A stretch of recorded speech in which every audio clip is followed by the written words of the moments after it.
मित्रांनो, साधी माणसं या मालिकेच्या आजच्या भागामध्ये आता मीराने सत्याला खास असं सरप्राईज दिलेलं असतं. तेव्हा आता सत्या तिचं ते दिलेलं सरप्राईज अनुभवत असतो. त्याला आता खूपच आनंद होतो आणि मग त्याच्या अंगावर गुलाबाच्या पाकळ्या जेव्हा पडत असतात तेव्हा तो मीराकडे पाहतच राहतो आणि मग मीरासुद्धा त्याच्यामध्ये हरवून जाते. तेव्हा आता सत्याला ती विचारते, आवडलं ना? मग आता तो विचारतो, म्हणजे एवढ्यासाठी एवढी तयारी चालली होती का? मग आता मीरा म्हणते हो, असं म्हणून ती आता त्याला म्हणते अगोदर फॅन बंद करते कारण खूप थंडी वाढली आहे. तेव्हा ती पटकन फॅन बंद करते तर सत्य आता तिच्या खांद्याला पकडतो आणि तिला बेडवर बसवतो.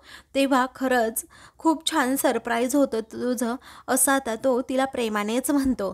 त्यानंतर ती म्हणते अरे देवा, एक राहिलंच की, असं म्हणून ती उठणार असते. सत्या पटकन तिचे दोन्हीही हात पकडतो आणि म्हणतो बापरे, मला वाटलं की तू मला थापड मारतीये की काय. तेव्हा ती हातांनी आता चेहरा लपवते. तेव्हा सत्या विचारतो काय झालं चेहरा लपवायला, माझ्याकडे सुद्धा आहेत हात. मग आता मीरा त्याला दोन्हीही तिचे हात दाखवते, त्यावर थँक्यू असं लिहिलेलं असतं.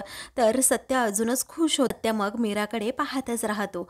काही वेळानंतर आता इकडे देविका ही हाताला नेलपेंट लावत बसलेली असते. तेवढ्यातच पंकज तेथे जातो आणि पटकन तिचे डोळे बंद करतो. मग आता ती म्हणते पंकज बेबी. तेव्हा तो म्हणतो शिट, ओळखलं का लगेच तू?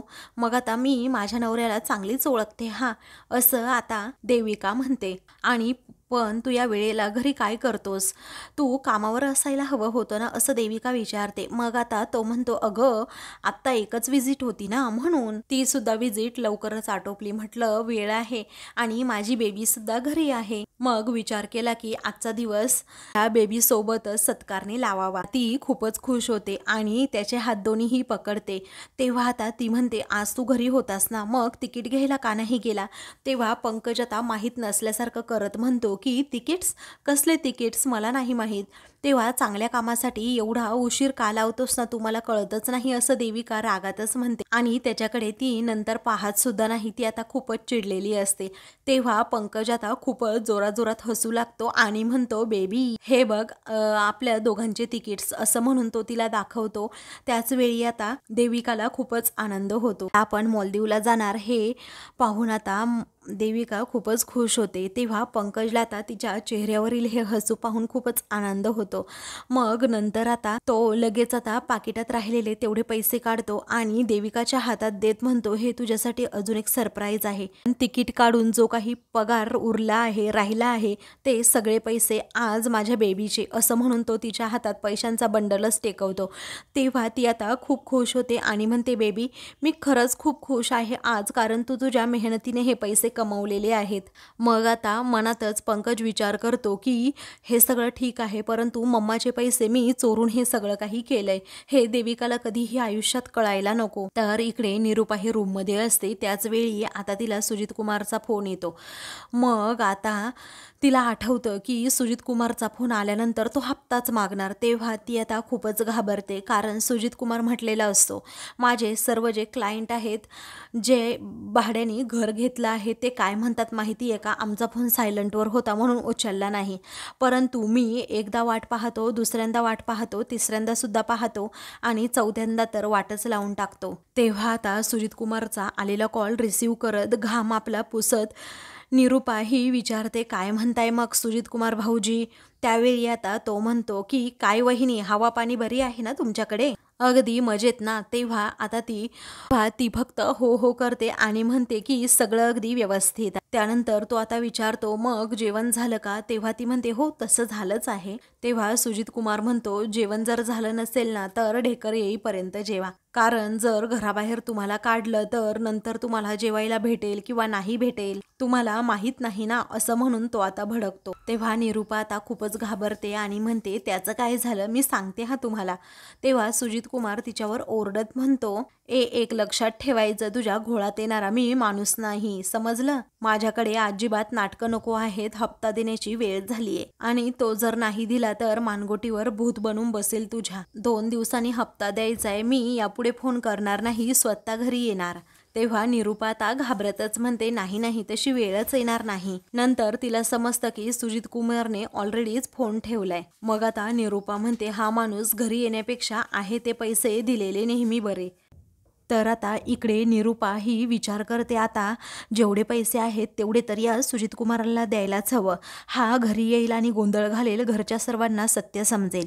या विचाराने ती आता लगेच काय करते, तर लगेच आपल्या कपाटाजवळ जाते आणि कपाट उघडून पैसे शोधण्याचा प्रयत्न करते. परंतु तिला ते पैशांचं पाकिट कुठेही आता सापडत नाही. हे पाहून आता तिला खूप मोठा धक्का बसतो. ती आता अगदी रडकुंडीलाच येते आणि काय करावं तिला सुचत नाही. ती ह्या ड्रॉवरमध्ये पाहते, दुसऱ्या ड्रॉवरमध्ये सुद्धा पाहते, टेबल खाली कुठे पडलेत का नाही ते सुद्धा पाहते, त्याचबरोबर चुकून कुठे गादीखाली वगैरे ठेवलेत का याचा सुद्धा ती विचार करत अगदी अख्ख्या रूमभर ती आता पैसे शोधू लागते. तेव्हा आता तिला ते पैसेच सापडत नाही. ते पाहून निरूपा आता रडू लागते. तेवढ्यातच तेथे आता सुधाकर राव येतात आणि निरूपाला विचारतात काय झालं. मग आता ती विचारते काय हो, इथले पैसे तुम्ही घेतलेत का. मग आता ते म्हणतात नाही ग निरूपा, तुझ्याकडे ठेवायला दिले ते पैसे आणि मग मी कशाला उगीच घेऊ. तेव्हा ती म्हणते नाही हो, पण माझ्याकडे ठेवायला दिले होते, पण आता नाही आहे तिथे ते पैसे. तेव्हा सुधाकर रावांना मोठा शॉकच बसतो आणि ते आता विचारतात काय, इथे पैसे नाही आहेत म्हणजे तुला म्हणायचे काय, ते पैसे कुठे गायब झालेत का. त्यावेळी आता ती म्हणते मला तर असं वाटतंय कुणीतरी चोरले आहेत ते पैसे. त्यानंतर आता ती घरातील सर्वांनाच आता बाहेर बोलवत असते. हॉलमध्ये गेल्यानंतर सुधाकर रावसुद्धा तिच्या पाठोपाठ येतात आणि मग विचारतात कशाला उगीच गोंधळ घालतेस. तेव्हा ती आता म्हणते अहो पण पैसे कुठे गेले हे विचारायला नको का सर्वांना. मग पंकज आणि देविका हे दोघेही नेमके आता तेथे येतात आणि तेथे आल्यानंतर आता ते विचारतात की काय झालं आई रडायला. मग आता ती म्हणते पंकज अरे बाळा तू पैसे पाहिलेत का कुठे. तेव्हा आता पंकज म्हणतो नाही गाय मी नाही पाहिले, पण त्याच्या नजरेत खोट असते हे सत्याला बरोबर समजलेलं असतं. तर मीरा आणि त्याचबरोबर सुधाकर राव हे एकमेकांकडे पाहतच राहतात. मीरा म्हणते रूममध्येच असतील कुठेतरी, तुम्ही पाहिले का, नीट पहा ते पैसे तुम्हाला नक्कीच सापडतील. तेव्हा निरूपा म्हणते तू माझ्यावर संशय घेतेस का. अगं मी पैसे नीट सापडणार नाही असं कधी होईल का, असं म्हणून ती सुद्धा आता भडकते. त्यावेळी निरूपा आता म्हणते मला काय अक्कल नाही की काय, मी एवढे पैसे बेजबाबदारपणे कुठेही ठेवेल म्हणून. असं म्हणून ती स्वतःचंच म्हणणं आता खरं करू लागते आणि मीराला गप्प करते. त्यानंतर निरूपा रडतच म्हणते मला तर असं वाटतंय कोणीतरी पैसे लंपास केले असतील. तेव्हा ती आता अरे देवा असं म्हणून ते खुर्चीवर बसते आणि खूपच रडू लागते. तेव्हा आता सुधाकर रावांना सुद्धा खूपच टेन्शन आलेलं असतं की पैसे आता कुठे शोधावेत. त्यानंतर सत्य आता डायरेक्टच म्हणतो की पैसे जर तुझे गायब झाले असतील ना निरूपा, तर फक्त एका माणसाची चौकशी करायला हवी. तुम्ही ना अगोदर या माणसाची झडती घ्या. असं म्हणून आता सत्या सर्वांना सांगतो की अगोदर या पंकजची झडती घ्या. तेव्हा मनातच आता पंकज म्हणतो की या सत्याचा संशय माझ्यावर येण्या अगोदर हे सर्व प्रकरण राजवर शेकवायलाच हवं. असं म्हणून तो आता निर्लज्जपणे निरूपासमोर बसतो आणि म्हणतो की मम्मा तू अगोदर शांत राहा.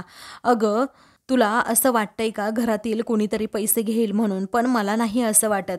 मला असं वाटतच नाही की घरातील कोणी पैसे घेईल म्हणून. तेव्हा निरूपा आता रडतच म्हणते अरे पण बाळा पैसे गेले तरी कुठे. त्यानंतर आता पंकज विचारतो काय ग मम्मा आपल्या घरी काल कोणी आलं होतं का, ज्यांना पैशाची सर्वात जास्त गरज असेल. तेव्हा सर्वजण आता विचार करू लागतात की नक्की कोण आलं होतं काल. त्यानंतर निर्लज्जपणे पंकज आता म्हणतो जे पाहुणे म्हणून आपल्या घरी सुद्धा आले असतील, कर ना जरा तू मम्मा विचार.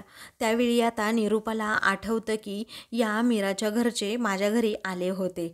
मग आता निरूपाला जरा धक्काच बसतो. त्यानंतर आता ती तिच्या बबड्याकडे पाहतच राहते. तर आता तिचा बबड्या म्हणतो म्हणजे पंकज म्हणतो की अगं मम्मा आपल्याकडे एवढे पैसे आहेत ते ज्या व्यक्तींना माहीत असेल, अशा कोणत्या व्यक्ती आहेत. तेव्हा निरूपाला आता आठवतं की राजकडे सेकंड टर्मची फी भरण्यासाठी अजिबात पैसे नव्हते. राजला माहीत होतं की आपल्याकडे बाबांचे मिळालेले पैसे आहेत म्हणूनच त्याने ह्या पैशांवर डल्ला तर मारला नसेल ना, हा निरूपाला संशय येऊ लागतो. तेव्हा निरूपा आता क्षणाचाही विलंब न करता म्हणते हो आले होते ना या मीराच्या घरचे, तेव्हा मात्र आता सर्वांना मोठा धक्काच बसतो. तर आता सुधाकर राव म्हणतात, काय बोलतेस तू, तुला कळतं का?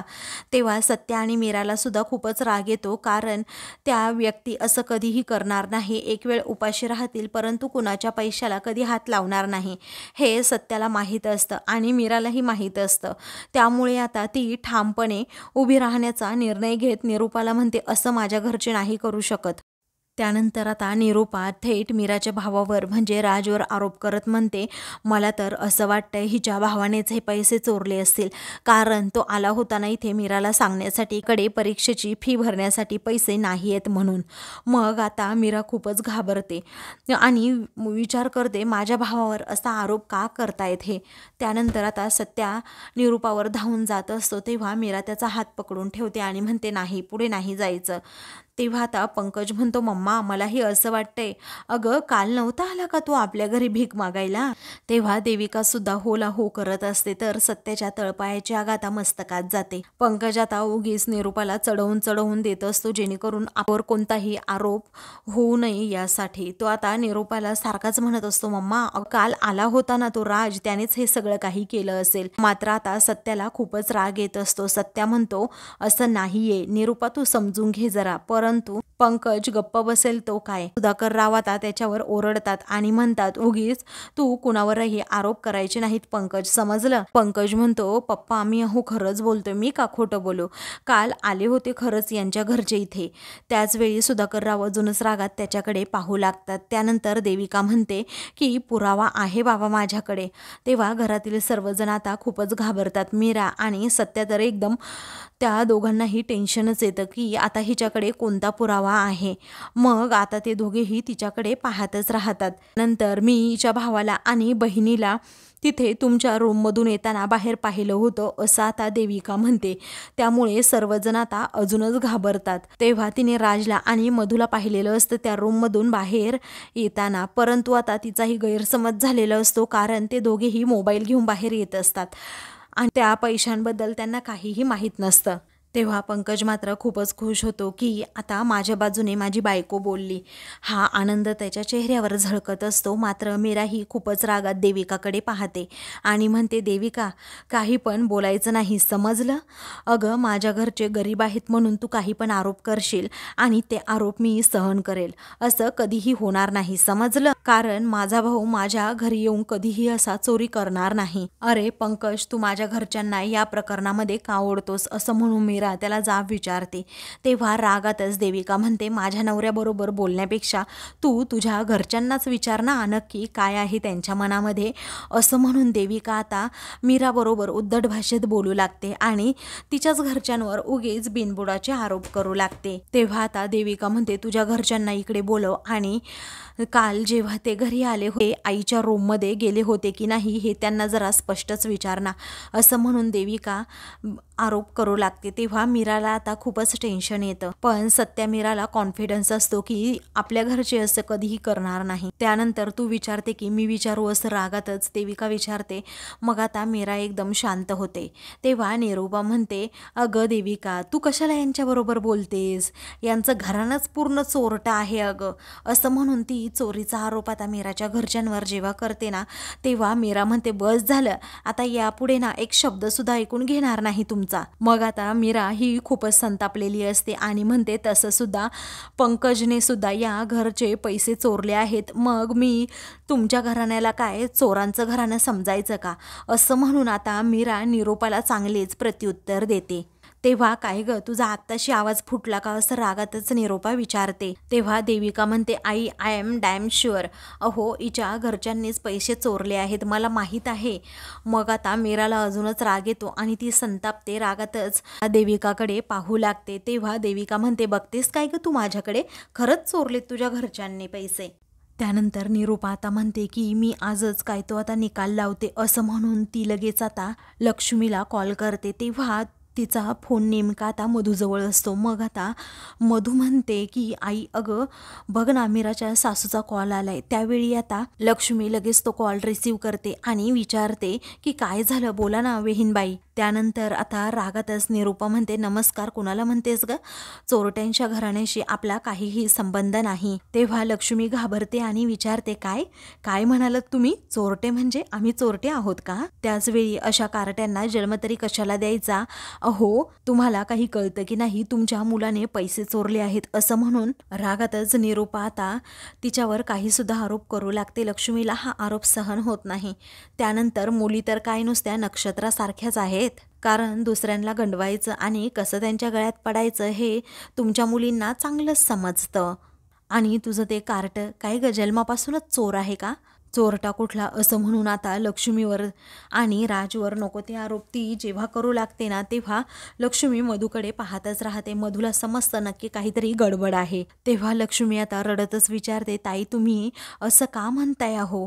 त्याचवेळी आता निरूपा म्हणते अगं काल जेव्हा तुम्ही घरी आला होतात तेव्हा तुझं ते कार्ट माझ्या घरातनं असं पैसे घेऊन पळाले, समजलं? थोडे पैसे नाही तर 1,00,000 रुपये तुझ्या कार्ट्याने चोरलेत असं म्हणून निरूपा आरोप करते. हे ऐकताना आता लक्ष्मीला खूप मोठा धक्का बसलेला असतो. मग आता ती म्हणते नाही नाही असं तो करणारच नाही, माझा पूर्णपणे विश्वास आहे. त्याला तर माहीतही नसेल की तुमच्या घरात पैसे वगैरे आहेत. तेव्हा आता निरूपा म्हणते असं कसं? अगं तुझ्या लाडक्या पोरीने सांगितलंच असेल ना ते 1,00,000 रुपये कसे मिळाले ते. अगं इथे येण्या अगोदरच प्लॅनिंग करून ठेवलं असेल. हे बघा त्याला मारा झोडा नाही तर त्याचा जीव घ्या आणि अर्ध्या तासाच्या आत जर मला माझे पैसे मिळाले नाही, तुझ्या मुलाला मी पोलिसांच्या कशी ताब्यात देते ना ते बघतच राहा असं म्हणून आता ती लक्ष्मीला खूपच घाबरवते. तेव्हा लक्ष्मी म्हणते ताई ऐका की अहो असं माझ्या राजने काहीही केलं नसेल. अहो मी खरंच सांगते, कोणाची शपथ घेऊ, माझा राज असं नाही करू शकत. तुम्ही पोलिसांना नका बोलवू असं म्हणून आता लक्ष्मी रडते. तेव्हा चोर कुठले असं म्हणून निरूपा पुन्हा एकदा तिच्यावर आरोप करते आणि लगेच रागात फोन ठेवते. तेव्हा आता मधू विचारते आई झालं काय अगं सांग ना प्लीज. मग आता तेवढ्यातच राज सुद्धा तेथे येतो. तो विचारतो आईला काय झालं ग मधू, आई एवढी का रडतीये? तेव्हा आता तुझ्या चुकीची शिक्षा आम्ही कुठपर्यंत भोगायची तेच आम्हाला आमचं कळत नाही असं रागातच लक्ष्मी त्याच्याकडे पाहून म्हणते. तेव्हा तो विचारतो काय केलंय अगं आता आई मी? मग आता ती म्हणते अरे मीराच्या घरचे 1,00,000 रुपये चोरीला गेले आहेत आणि तिची सासू आहे ना त्या राजवर आरोप करते असं म्हणून आता लक्ष्मी सत्य सांगते. तेव्हा तो म्हणतो काही पण काय बोलते आई, मी कशाला ते पैसे चोरू, मी नाही घेतले ते पैसे. तो असं तळमळीने सांगू लागतो. तेव्हा राजने जर पैसे दिले नाही तर मग पोलिसांना ते सांगणार आहेत आणि राजला पोलीस स्टेशनमध्ये घेऊन जाणार आहेत असं सुद्धा लक्ष्मी सांगते. त्यामुळे सर्वांना धक्का बसतो. तर आता मधू म्हणते चल आई आपण जाऊयात, आपण त्यांना सांगूयात की आम्ही असं काहीही केलेलं नाहीये, उगीच मीराताईला त्रास. तेव्हा आता लक्ष्मी म्हणते हो ना, दोष नसताना हे काय घडून बसलं कळतच नाही असं म्हणून आता लक्ष्मीला सुद्धा खूप टेन्शन आलेलं असतं. तेव्हा आता मधू त्याचबरोबर राज आणि लक्ष्मी हे तिघेही आता मीराच्या घरी जायला निघतात. तेव्हा आता घरी गेल्यानंतर ते म्हणतात आतमध्ये येऊ का? निरूपा आता रूममध्येच तिथे असते.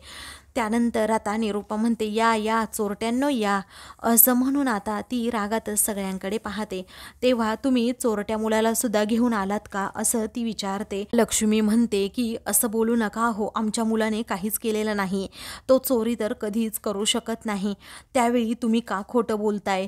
तुम्ही चोरट्या मुलाला पण घेऊन आला आहात ना खरं खोटं करायला, मग याच इकडे. आता तेवढ्यातच आता मीरा तेथे येते आणि विचारते तुम्ही इकडे का आलात, जा बरं घरी. तेव्हा थांब, अजिबात यांना घरी पाठवायचं नाही जोपर्यंत माझे पैसे मिळत नाही तोपर्यंत असं निरूपा म्हणते. आणि रागातच कडेही पाहत म्हणते की अजिबात मी तुम्हा कुणाला सोडणार नाही, जोपर्यंत पैसे मिळत नाही तोपर्यंत मी तुम्हाला इथेच थांबवून ठेवणार. त्यानंतर आता निरूपा ही मीराला सुद्धा धमकी देते की तुला तुझ्या भावंडांना जर पाठीशी घालायचं असेल ना तर इथून कायमचं निघायचं, अजिबात इथे थांबायचं नाही असं रागात जेव्हा ती म्हणते तेव्हा मीरा ही आपली गप्प राहते. तर मधूच्या मात्र तळपायाची आग मस्तकात गेलेली असते, कारण हे जे काही आरोप होत आहेत ते तिला सहनच होता. मित्रांनो पुढील भागामध्ये निरूपा पोलिसांना बोलवते आणि फुलवालीच्या घरचे या घरी आले होते आणि त्यांनीच पैसे चोरले आहेत असं म्हणते. तेव्हा सत्य आता रागातच म्हणतो, ए उगीच कोणावरही आरोप करू नको. तेव्हा मीरा आता सत्याचा हात पकडून त्याला गप्प राहायला सांगते. त्यानंतर आता मीरा ही खूपच चवताळते आणि म्हणते, एक गोष्ट लक्षात ठेवायची, आम्ही माणसं साधी असलो ना तरीही स्वाभिमानी आहोत. अजिबात आम्ही खोटे आरोप सहन करणार नाही आणि आता मी खऱ्या चोराला शोधून काढणारच. आता ती पूर्णपणे निश्चय करते. त्यामुळे आता पंकज हा खूपच घाबरतो की या मीराने जर सत्य शोधून काढलं तर आपलं काही खरं नाही असं त्याला आता वाटत असतं. त्यामुळे तो खूप घाबरतो. तर निरूपा आणि त्याचबरोबर सुधाकर राव हे पंकजकडे पाहतच राहतात. तेव्हा सत्याला पण आता राग येतो आणि तो रागातच पंकजकडे पाहत असतो. कारण काहीही झालं तरी त्याला 100% खात्री असते हे पैसे पंक्यानेच चोरले असतील. अगोदरसुद्धा त्यानेच पैशांवर डल्ला मारला होता. म्हणून सत्या आता रागातच त्याच्याकडे पाहतो. तर मीरा आता निरूपाला चॅलेंज करते. अशाच मालिकेंचे पुढील भाग पाहण्यासाठी चॅनलला सबस्क्राईब करा.